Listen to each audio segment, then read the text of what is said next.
Fala galera, professor Pedro aqui na área.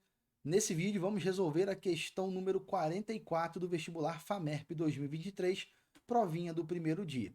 Se você ainda não é inscrito no canal, não deixe de se inscrever, ativar o sininho, deixar seu like e o seu comentário para dar aquela estimulada para a gente estar sempre produzindo mais e mais. Bora para a resolução.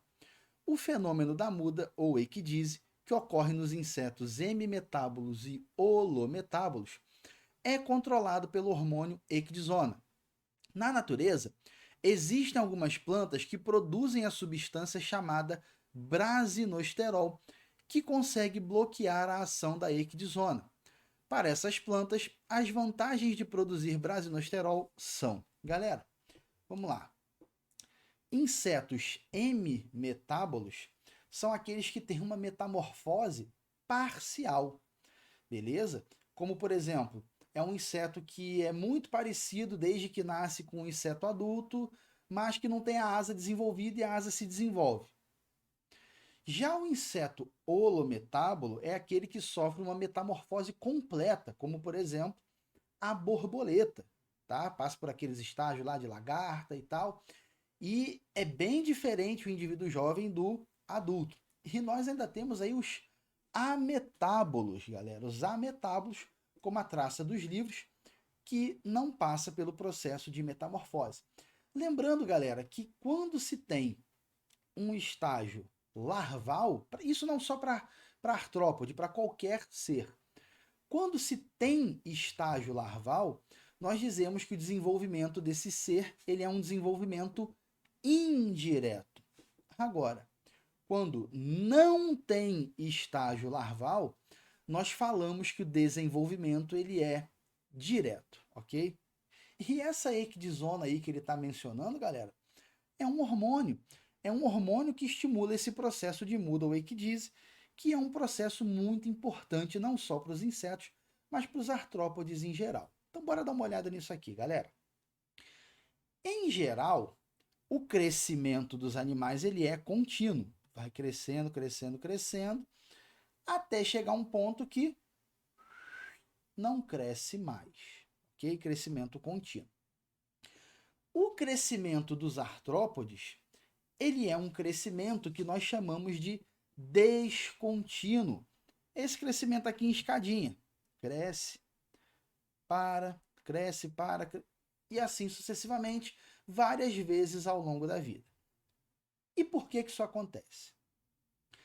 Uma característica muito importante dos artrópodes é a presença do exoesqueleto quitinoso. Ou seja, eles têm um esqueleto, mas é um esqueleto externo, por isso exoesqueleto, e ele é feito de quitina, que é um polissacarídeo, é um carboidrato, ok? Um polissacarídeo nitrogenado. E aí pensa o seguinte, você está com uma armadura, você ainda criança veste uma armadura, você vai começar a crescer, aquela armadura lá de ferro e tal, uma hora vai chegar no limite. E quando isso acontecer, você vai ter que o quê? Você vai ter que abandonar aquela armadura velha e colocar, né, uma armadura nova maior. Dei esse exemplo para você visualizar, porque aqui é o seguinte: de tempos em tempos, para que o inseto ele cresça, ele faz uma troca, uma muda ou equidise do exoesqueleto quitinoso. Então aqui, ó, no período em que ele está paradinho, ele não está crescendo. Aí ele faz uma muda. Deixou o exoesqueleto antigo para trás, né? E esse exoesqueleto antigo a gente pode chamar de exúvia. E aí ele cresce, faz outro exoesqueleto, parou de crescer por um tempo, faz uma nova muda ou equidise, deixando o exoesqueleto para trás, cresce e assim sucessivamente, ok?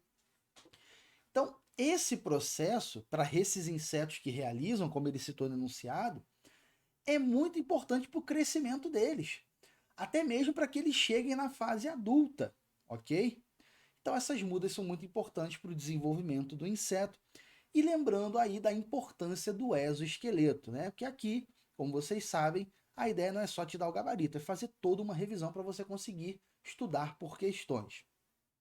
O exoesqueleto é importante para quê? Primeiro, proteção mesmo, mecânica, é bem rígido, ok? Você já deve ter talvez pisado numa barata e pá, fez aquele estalo. Por que que faz aquele estalo? Por causa do exoesqueleto, tá? É rígido. E às vezes tu dá-lhe uma chinelada na barata, né? E ela não morre. Fica lá plena. O exoesqueleto protege, tá? E outra função é prevenir da desidratação, não deixar perder a água.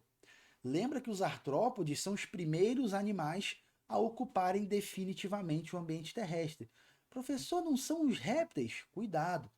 Os répteis são os primeiros vertebrados a ocuparem definitivamente o ambiente terrestre. Os primeiros animais são os artrópodes, ok? Sobretudo aí os insetos. São os mais numerosos aí, ok? Então, não é desejável que um animal que vive em terra firme perca muita água. E o exoesqueleto, como é de quitina, e a quitina é um polissacarídeo e, portanto, insolúvel, né? A quitina não deixa ele ficar perdendo água e isso contribui para o controle hídrico, né? Para o controle da quantidade de água ali nele, beleza? Para o equilíbrio de água ali, para o equilíbrio hídrico. Show? Então, voltando aí para a nossa questão, ele quer saber para as plantas, né? Essas plantas que inibem a muda dos insetos, qual é a vantagem? A. Bloquear a síntese de hormônios sexuais dos insetos e dificultar o acasalamento? Galera, na verdade foi como eu falei, né? Se esse hormônio é importante para a muda e a muda é importante para o crescimento, você vai dificultar o desenvolvimento, o crescimento, né? Ele não vai dificultando essas mudas logo de cara, ele nem vai conseguir chegar à maturidade sexual. B. Obstruir o espaço intestinal e inibir o parasitismo? Nada a ver, né, galera? Primeiro que nada é falado aí sobre digestão, etc e tal. E além disso, quando ele fala parasitismo, muitos insetos, muitos e muitos, não são parasita, tá? E o inseto que, por exemplo, coma uma planta, né? Ele não tá, coma pedaços de planta e tudo mais, ele não está necessariamente fazendo ali parasitismo, ele pode estar fazendo ali o que a gente chama de herbivoria, beleza? Uma relação onde vai-se até a planta e se come ali uma parte dela, ou a planta, enfim, tá? Então a letra B está fora. C. Estimular o rápido crescimento dos insetos e acelerar a morte precoce deles. Se a muda ou equidiz é importante justamente para o desenvolvimento, para o crescimento do inseto, você não está estimulando o crescimento rápido, pelo contrário, você está inibindo esse crescimento. D. Inibir a formação das mandíbulas dos insetos e prejudicar a mastigação. Não é, galera, já falou ali no enunciado que inibe a muda, então não tem a ver com o negócio de formação das mandíbulas e tal. Até porque, por exemplo, pegando o exemplo da borboleta, a lagarta, que ainda está num estágio lá inicial de desenvolvimento, ela tem um aparelho bucal do tipo mastigador. E depois esse aparelho ele vai mudar na borboleta adulta, vai ser de um outro tipo, tá? Espirotromba. Beleza? E letra E, manter os insetos na fase juvenil e reduzir a herbivoria, ok? Tudo bem, galera, que no caso da lagarta, ela pode até comer folhas e tudo mais, mas o intuito de você impedir, né, essas mudas aqui nesse contexto é você mantê-los na fase juvenil e reduzir essa questão aí da herbivoria. Portanto, gabarito letra E de equidizona. Vamos ficando por aqui em mais essa resolução. Espero que tenha ficado tudo claro. Se ficou qualquer dúvida, é só deixar nos comentários. No mais, não deixe de se inscrever no canal e um forte abraço.